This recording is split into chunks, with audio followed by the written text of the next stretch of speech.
Bueno, Baruch Hashem, vamos a iniciar el estudio. Estamos en Parashá Vaerá, ¿correcto? Sí. Y en realidad, como decíamos en estos días, en Shabbat, cuando uno lee lo que dice el Midrash, sobre todo lo que trata en esta Parashá, y en las parashot que siguen, que estamos en el tiempo de Shobabim, nos impresionamos por los acontecimientos, ¿cómo podríamos decir?, sobrenaturales que menciona el Midrash de las plagas. Dice que, vamos a dar un ejemplo, lo que dice el Midrash sobre la plaga de las ranas. Hay varias opiniones que dicen que la rana bajó a Egipto. Hay una opinión que dice que era una rana muy grande. Y de esa rana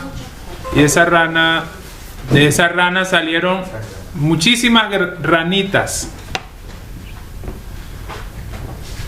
Infectaron todo Egipto. Y hay un mensaje impresionante de agradecimiento ahí también con la rana. Dice que los egipcios cuando iban a preparar algo, siempre aparecían las ranas. Las mujeres egipcias iban a hacer pan y las ranas se metían dentro de la masa. Y metían las ranas con la masa dentro del horno y la masa no se cocinaba.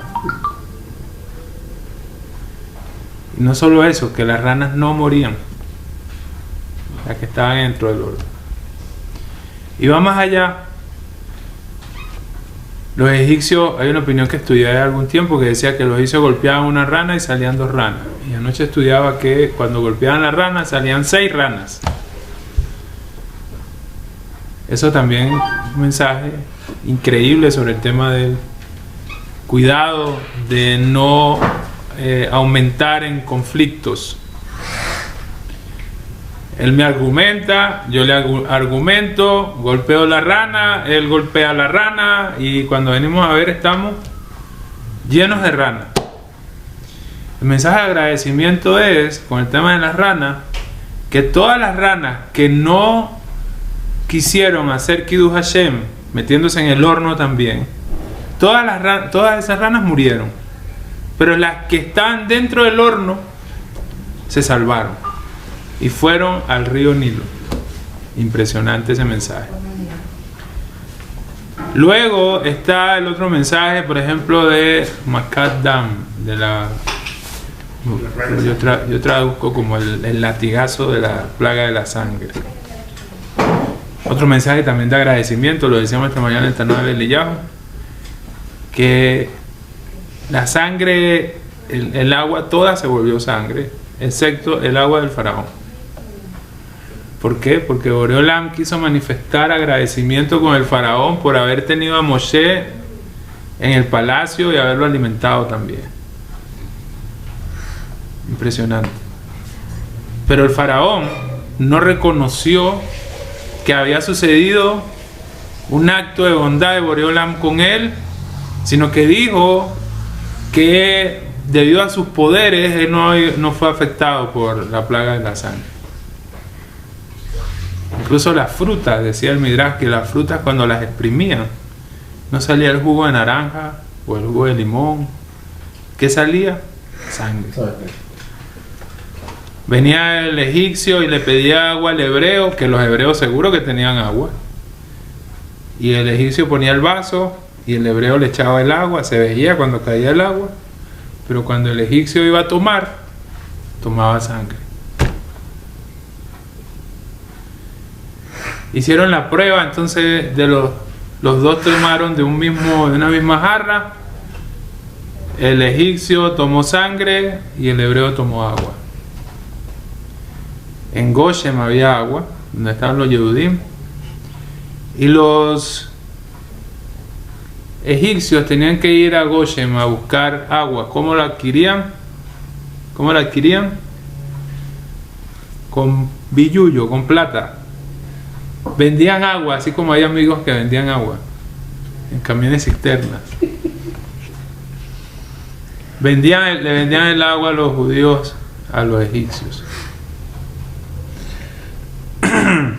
Sin embargo,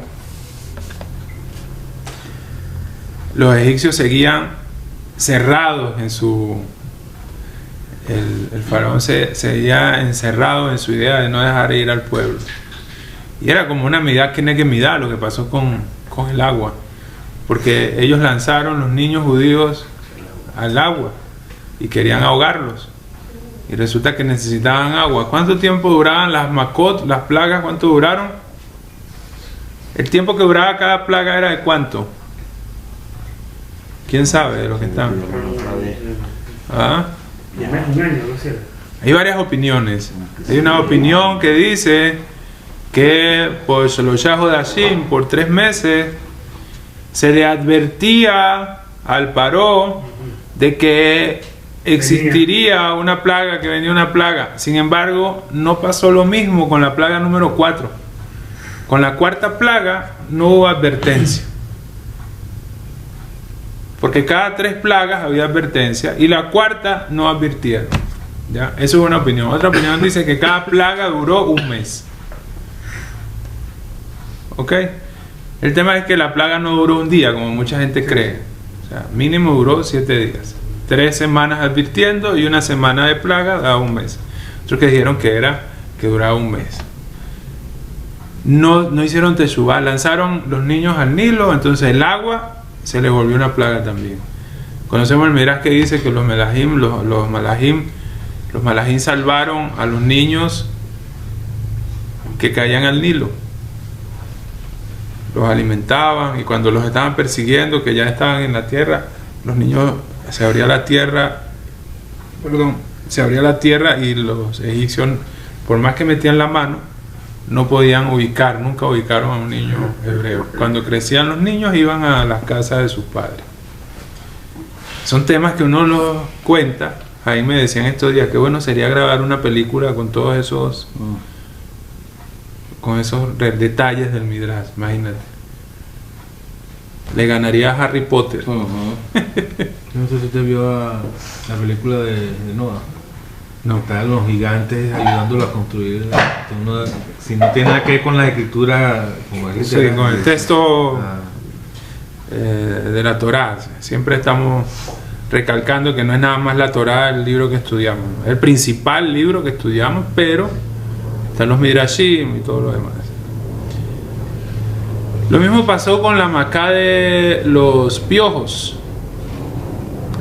La plaga de los piojos. Dice que la tierra toda egipcia se llenó de piojos y que tenía como una profundidad de 1 metro de piojos en la tierra. Tú metías la mano o escarbabas y había 1 metro, imagínate tú, 1 metro de piojo. Qué barbaridad. Nieve, me ven un negrito todo, ¿verdad? Sí. Y moviéndose. Espeluznante. Dice que además las makot, los latigazos, las plagas que Boreolam infringió contra los egipcios, sirvió para demarcar el territorio que los egipcios debatían con los cushitas, con las naciones de alrededor, para definir dónde era Egipto y dónde eran los otros países. Sirvió para eso. Sin embargo, con todo lo que pasó, los egipcios no hicieron teshuvá.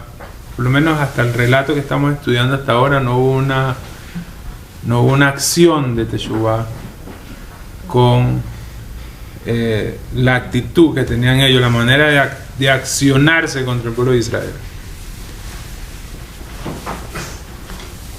Vamos a citar ahora, luego de esta introducción, realmente no vamos a extendernos mucho en el video hoy, con una opinión que tiene Rabenu Pinto en su libro número 2, el libro de Shemot, En la página 82 dice la maldad del faraón, el libro del Midrash, la explicación que da el Rab Pinto de Torah David sobre el libro de Shemot. En la página 82 dice, citando lo que dice la Torah: pero yo endureceré el corazón del faraón e incrementaré mis signos y mis prodigios en la tierra de Egipto. Hashem envió a Moshe ante el faraón, pero le avisó de antemano que él endurecería el corazón del faraón y que además le va a mandar muchas plagas, que no dejará tampoco el faraón salir al pueblo de Israel de Egipto. La pregunta es: ¿por qué Hashem no le envió al faraón una sola plaga, lo suficientemente grande y fuerte como para que de una vez por todas dejara de salir al pueblo de Israel de Egipto? ¿Por qué las seccionó, las plagas? Hay un midrash que dice que cada plaga tenía posterior a ella una pestilencia. Por ejemplo, la plaga de Macá Sefardea, la plaga de las ranas. ¿Qué pasó después de la plaga de las ranas? Todas las ranas murieron. Las que se salvaron porque se habían metido en los hornos fueron al Nilo, pero las otras que murieron se pudrieron ahí. Por ende, imagínate tu cantidad de ranas, montículos de ranas podridas. No hemos llegado a las langostas todavía, pero nada más, ya pasaron, ya no hay más, ya no se reproducen, ya no hay más ranas, ya. ¿Qué pasó después? Esas ranas que murieron, ¿qué después qué pasa generalmente? Se descomponen, huelen mal, etcétera. Y la sangre también. Seguro, también dice que la plaga de la sangre producía el olor a sangre. Imagínate. ¿Sabes que hay una plaga que se le quedó a uno, a parte del pueblo, a los hechiceros del faraón, que era la de las llagas? Todo el mundo se curó de las llagas, menos ellos, y murieron con esa plaga. Yo creo que esa plaga, según dicen también del rabino Pinto, Ajá. que fue la misma plaga que hizo nuestra madre Sara que le diera al faraón. Ajá. Se llama Ratam. Eso. Y ahí con el tema del Nilo, antes que se me olvide, pasó algo. Era tan grande el pecado que habían cometido los Misrim, que a diferencia del Mabul, los peces del Nilo murieron. En el Mabul los peces no murieron. Imagínate, era tan grande la haberá cometida, habían caído tan bajo que ni siquiera en el Mabul se le pasó cuenta por los pecados de la generación del Mabul a los peces. En cambio aquí sí se le pasó factura, incluso a los peces que estaban en el Nilo. Imagínate. Algo que me parece a mí impresionante. Si uno no lo analiza, lo lee y no se detiene a ver que, oye, los peces no murieron en el Mabul y aquí sí murieron, quiere decir que hay un tema de transgresión muy grande que afectó incluso a los animales. Es como hay en California, creo que es en Estados Unidos, que es la meca mundial del homosexualismo en los Estados Unidos. Es el sitio, la cúspide del homosexualismo. Y hace poco escuchaba a Rabino Sonana que decía, que Hashem lo ve en largos días, escuchaba uno de sus shurim que tiene en YouTube, lo subimos al Facebook, que decía que hace poco consiguieron aves teniendo este tema reproductivo entre machos en ese pueblo, en esa ciudad. Y dice, el pecado afectó tanto, dañó tanto el entorno, que hasta los animales fueron afectados, así como en la época del Mabul. ¿Se acuerdan que en la época del Mabul también había este tema de animales teniendo, como diríamos, como homosexualismo animal? No sé si se entiende, ¿no? Pero imagínate la capacidad que el hombre tiene de destruir, que incluso destruye no solo su vida, sino el entorno donde está. Así como lo podemos elevar. Si no hacemos las cosas bien, como decía un amigo, que cuando las hacemos mal nadie nos gana, pero cuando las hacemos bien no tenemos tampoco competencia. Bueno, retomamos el tema, repetimos, estamos en la página 82. La pregunta es aún más grande. Si tenemos en cuenta que en cierta medida pudo haberse considerado una profanación del nombre divino el hecho de que el faraón, después de cada plaga, prometía salir a dejar al pueblo y cada vez se volvía hacia atrás, haciendo necesario que se le enviara una plaga nueva para convencerlo, esto en cierta medida podía considerarse la profanación del nombre divino, porque era como si el faraón estuviera despreciando la palabra y los actos de Hashem y siguiera haciendo su propia voluntad. Entonces, ¿por qué no le envió una gran plaga muy fuerte para que dejara salir de inmediato al pueblo de Israel? Es una muy buena pregunta que plantea el Rab Pinto acá. ¿Por qué no le mandó una sola plaga? ¿Por qué 10 plagas? Si analizamos los hechos, veremos que también el pueblo de Israel en Egipto se formuló esa misma pregunta. Pensé que Hashem no lo hizo de esta manera por la intención de enseñarle al pueblo de Israel hasta qué grado puede llegar a caer los malvados.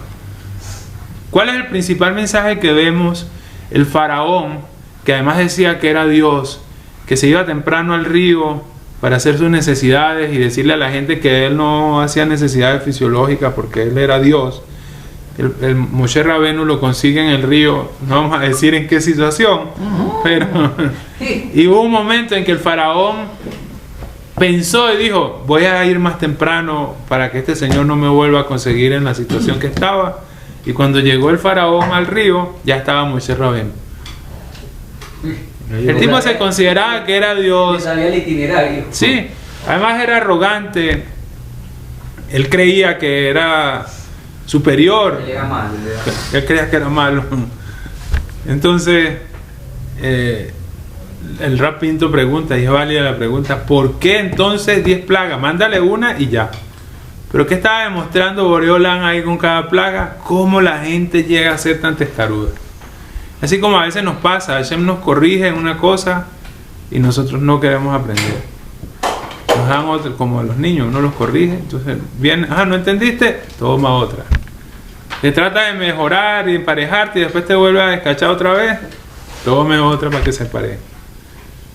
O sea, como el padre ama al hijo, así también lo corrige. No somos cómplices de las averot que nuestros hijos tienen. O sea, que la ley diga que yo no sé qué, que la logna, que el... ¿Cómo se llama acá en Colombia? El ICBF, algo así. ¿Ibas a decir algo, Joel? De que, no, que aparte el castigo del fue muy fuerte también, porque es que no duró cualquier momentico, duró técnicamente 10 meses. Cada plaga duraba un mes, excepto 2. La oscuridad, que duró 2 días, si no estoy mal, y la de los primogénitos. El resto eran ya un mes usted con animales encima, un mes usted con ronchas. Bueno, hay varias opiniones que dicen que hay una que duró un mes, otra que duró 7 días. El tema es que eran largas las plagas, ¿no? No, o sea, de todas maneras es fuerte. Es un día sin tener agua, un día... Por ejemplo, y queriéndosela tirar de vivo, el faraón cierra las puertas, le manda a meter llave a todo, para que no entren las ranas. Y resulta que sucedía un milagro: las ranas saltaban y atravesaban las puertas y las paredes. Las ranas eran biónicas. Sefardea biónica. El faraón se presentaba a sí mismo como Dios, Hazbe Shalom. Y se había divulgado entre el pueblo que él no tenía más necesidades fisiológicas. Hashem mismo le dijo a Moshe: ve al faraón en la mañana, he aquí que él sale a las aguas, párate a su encuentro junto a la orilla del río y toma en tu mano la vara que se convirtió en serpiente. Hashem envió a Moshe a encontrarse con el faraón precisamente en el momento en que estaba haciendo sus necesidades. No voy a decir que se imaginen la escena porque sería muy grotesca. No, debe ser horrible, el pobre faraón haciendo las cosas cuando el sangrero es que, ay, ¿en qué me senté? Para que quedara claro que toda su divinidad era mentira. Y cuando Moshe le recrimina al faraón, le dice: mira, tú dices que eres Dios y mira lo que... Entonces él argumentaba y decía, no, lo que pasa es que los egipcios son unos bobos. Como fuerte, ¿no? Hashem castiga a las personas lentamente para darle la posibilidad de despertarse y arrepentirse de su pecado antes de que le lleguen los grandes sufrimientos. Esto podemos verlo en relación a la zarat, a la lepra. Al principio Hashem hacía que apareciera en las paredes de la casa, luego en las vestimentas y finalmente en el cuerpo de la persona. ¿Qué le decía Moshe Rabbeinu al faraón? Mañana va a empezar tal plaga. Pregunta el Midrash, ¿por qué dice mañana y no dice ya mismo empezar la plaga? Para que se arrepintiera. Le daba para que tuviera tiempo de hacer teshuvah. Todo esto debido a la manera de actuar de Hashem es para que la gente tenga el tiempo de arrepentirse, ¿sí? Al principio Hashem hacía que apareciera en las paredes, la azará, luego en la vestimenta y finalmente en la persona. También con relación al malvado faraón, Hashem se comportó de esa manera y esperó antes de castigarlo, dándole la oportunidad de arrepentirse. Pero el malvado faraón siguió firme en su postura.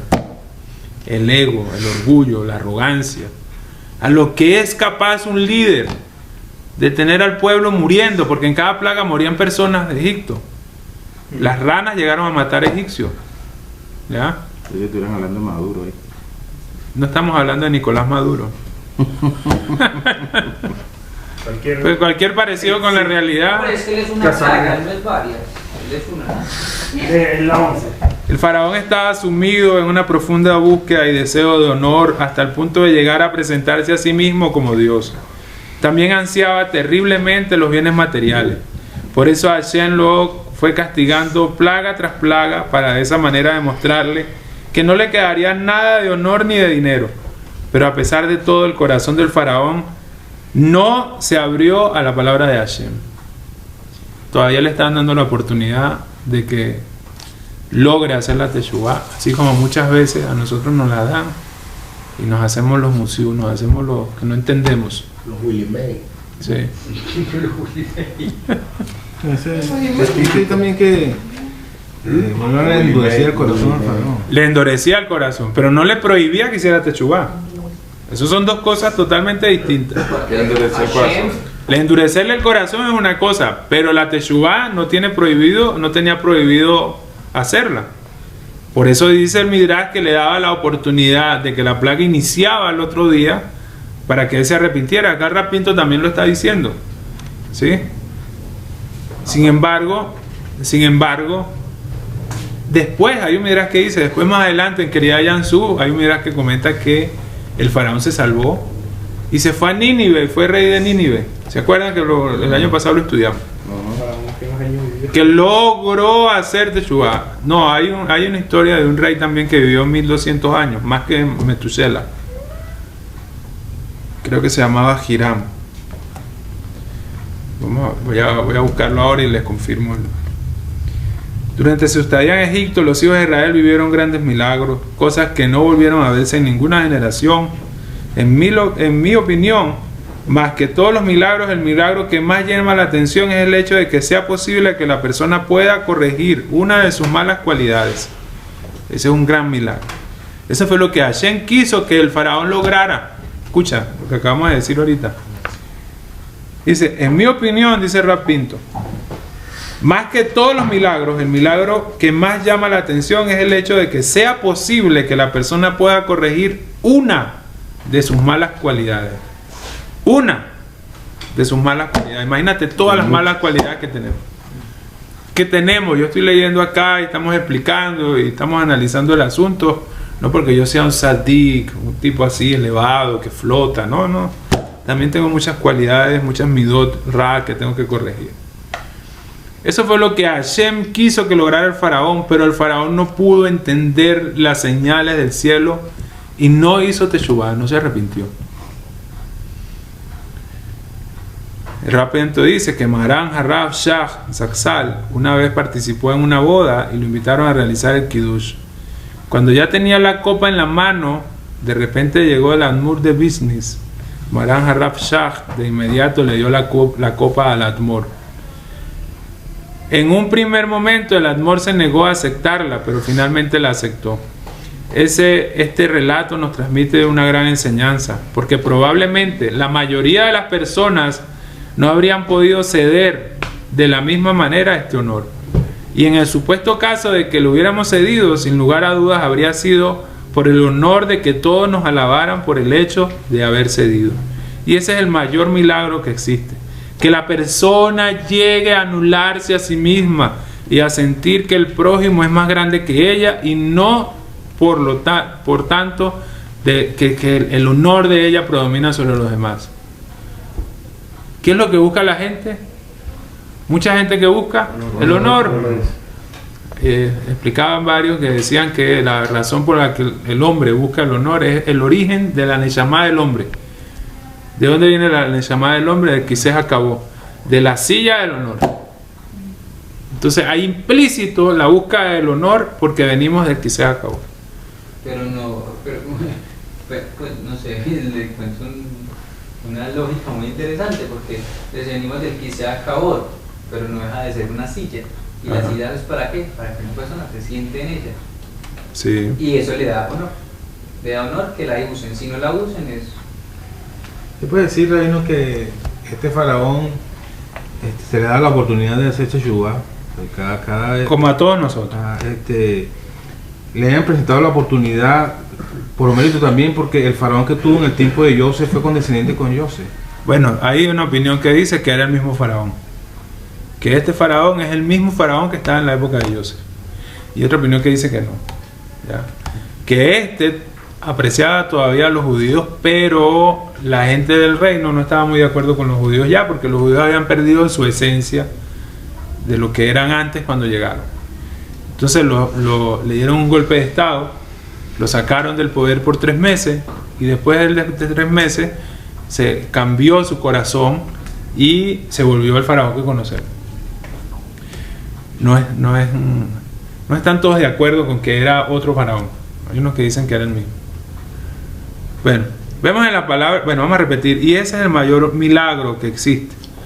Que la persona llegue a anularse a sí misma y a sentir que el prójimo es más grande que ella y por lo tanto le dé el honor al prójimo. En lugar de andar buscando honores, el que busca honores los pierde. Vemos en la palabra de nuestro sabio en Nedarim 38a que Moshe Rabenu era sumamente rico, como está escrito.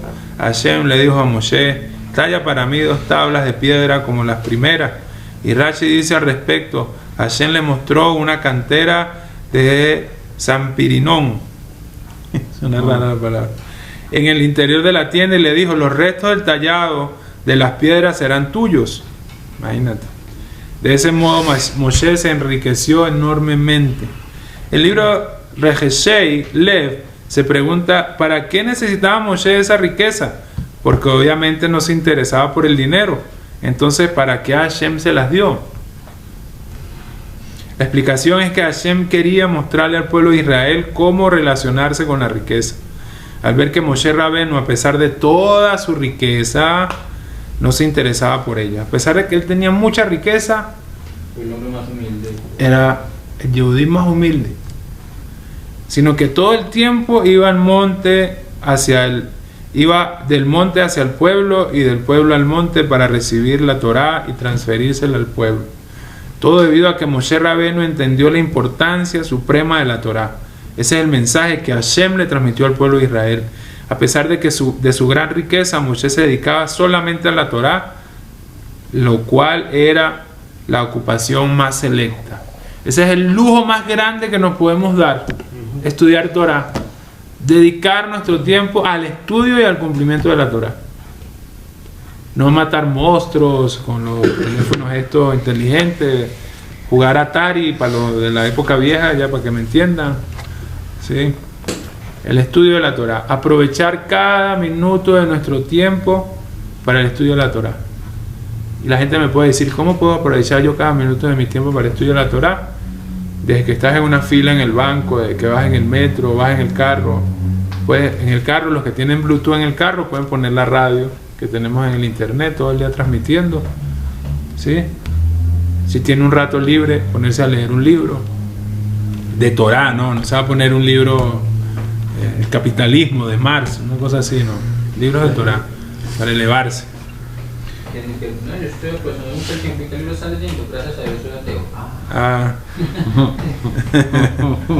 Seguimos, ya vamos terminando. Lo mismo ocurrió con todos los patriarcas, para quienes el dinero era un medio y no un objetivo. Vemos también que Revi, quien era sumamente rico, al final de sus días elevó sus dedos hacia el cielo y dijo: estos dedos son testigos de que no disfruté de nada de este mundo. El honor de los tzadikín es la Torá y no el dinero. Y por eso incluso Hashem les quitará todas sus posesiones. Eso no sería para ellos ningún sufrimiento. Lo que no nos puede producir tranquilidad es que nos quiten la Torá. Imagínate sin poder estudiar Torá. ¿Qué significaría eso para nosotros? Una catástrofe. La destrucción del mundo.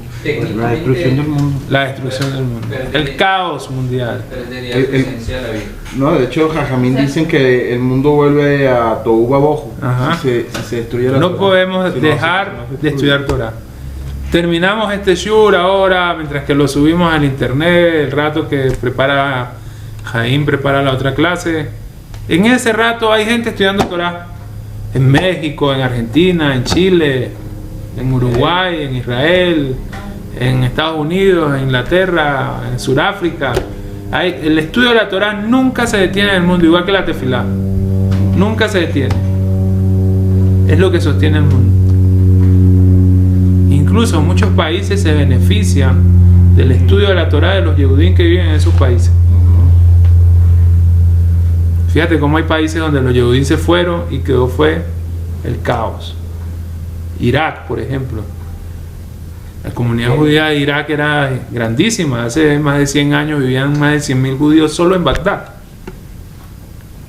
Y era un paraíso. Bagdad, escribieron novelas de Bagdad. Y ahora no hay yehudín allá y mira cómo está. En Venezuela. Bueno, por no decir el caso de Venezuela, porque todavía hay yehudín allá, pero cada vez hay menos. España. No, también hay judíos en España. Entonces, sin embargo, no ocurre lo mismo con los malvados. Los malvados se pasan la vida tratando de conseguir más y más dinero. Viven por el dinero. Todo es dinero. Dinero y dinero y dinero. Cochino dinero. Y pasan a un nivel mucho más peligroso que es la ansia del poder.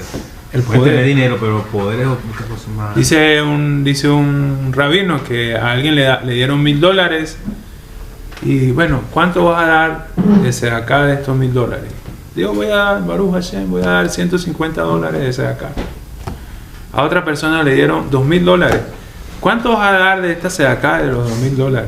Baruch Hashem, voy a dar $100. A otro le dieron $3,000. ¿Cuánto vas a dar de acá de estos $3,000? No, Baruch Hashem, yo voy a dar $80.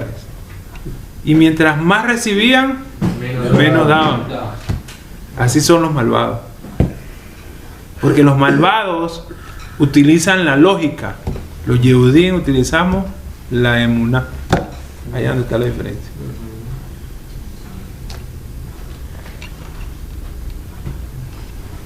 Repetimos, sin embargo, no ocurre lo mismo con los malvados. Los malvados se pasan la vida tratando de conseguir más y más dinero. Y eso fue lo que le ocurrió al faraón, quien siempre buscó el dinero y el honor, y por ello el medio para castigarlo fue quitarle sus posesiones, para que se despertara e hiciera Heshbon Nefesh. Pero a pesar de todo, el faraón no se arrepintió, e incluso cuando sus sirvientes le dijeron: ¿todavía no sabes que Egipto está perdido?, él no les hizo caso y siguió en la misma postura malvada. Vemos aquí hasta qué grado pueden caer los malvados. Un sadí siempre tiene que hacer teshuvá. Los malvados siempre andan buscando sus propios intereses, su propio beneficio. Una frase famosa en Venezuela que decía: ¿y cómo quedo yo ahí? ¿Y cómo vamos? ¿Cómo vamos ahí pegados? No, tenemos que buscar, procurar siempre el beneficio de los demás, el crecimiento espiritual de los demás, el mejoramiento de tu entorno espiritual, Y cada día, como siempre decimos, buscar ser buenos y mejores judíos. Dedicamos el shur de hoy, esta drashá, como siempre lo decimos, gracias a las personas que se mantienen en contacto con nosotros y nos apoyan incluso también para poder continuar con todo este proyecto que tenemos. La refuá Shelema de Gabriel, refuá Shelema Urfua Nefesh de Gabriel, hijo de Gabriel Jaime, hijo de Rivka, está en España, en Barcelona, Gabriel, por la refuá Shelema de Yaslahá de Lady, hija de Lucidia, por la Haslahá de Daniel Escobar y de la empresa Laboratorios Mineralim, también por la Haslahá y Berajá de Marcela, Juliet y María Angélica, hija de Elvira, la refuá Shelema, bueno, el señor Eli Antonio Torres, hijo de Carlota Torres, Baruch Hashem, ya está recuperado, que siga teniendo refuá, que siga teniendo salud. Lo iban a operar de algo y Baruch Hashem se recuperó totalmente y no fue necesaria la operación.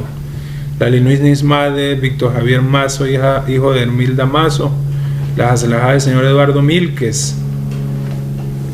La refuá Shelema de Miguel, hijo de Lady. La refuá Shelema de Gabriel Orlando, hijo de Sara. Por la Linuis Nisma de Joseph, hijo de Delfina. Por la Haslahá de Ana, hija de Rivka. La refuá Shelema Urfua Nefesh Urfua Guf de Idalia Arcila, hija de Nora, y la bebé Gabriela, hija de Idalia Arcila. Y también por acá tenemos la refuá Shelema de Isaí Villegas, hijo de Alicia, Carlos Villegas, hijo de Sara, Diego Rojas, hijo de Sara, y Joshua Villegas, hijo de Sara. Y por todos los enfermos de Am Israel. Nos vemos en otro video.